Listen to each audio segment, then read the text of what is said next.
السلام علیکم محترم ناظرین کرام، آج کی محفل میں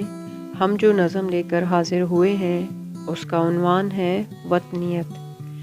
یعنی وطن بحیثیت ایک سیاسی تصور کے۔ تو پیش خدمت ہے نظم۔ اس دور میں اور ہے، جام اور ہے جم اور، ساکین بنا کی روش لطف و ستم اور، مسلم نے بھی تعمیر کیا اپنا حرم اور، تہذیب کے آزر نے ترشوائے صنم اور، ان تازہ خداؤں میں بڑا سب سے وطن ہے، جو پیرہن اس کا ہے وہ مذہب کا کفن ہے۔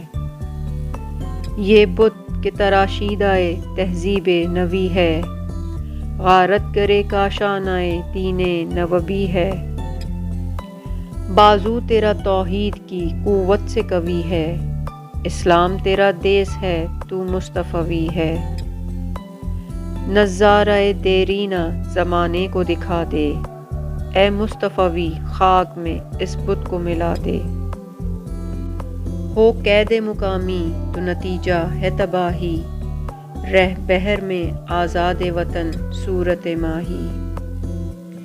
ہے ترک وطن سنت محبوب الہی، دے تو بھی نبوت کی صداقت پہ گواہی، گفتار سیاست میں وطن اور ہی کچھ ہے، ارشاد نبوت میں وطن اور ہی کچھ ہے، اقوام جہاں میں ہے رقابت تو اسی سے، تسخیر ہے مقصود تجارت تو اسی سے، خالی ہے صداقت سے سیاست تو اسی سے، کمزور کا گھر ہوتا ہے غارت تو اسی سے، اقوام میں مخلوق خدا بٹتی ہے اس سے، قومیت اسلام کی جڑ کٹتی ہے اس سے۔ یہ تھی علامہ اقبال کی نظم۔ جلد ہی آپ سے اگلی نظم کے ساتھ ملاقات ہوتی ہے، تب تک کے لیے اللہ حافظ۔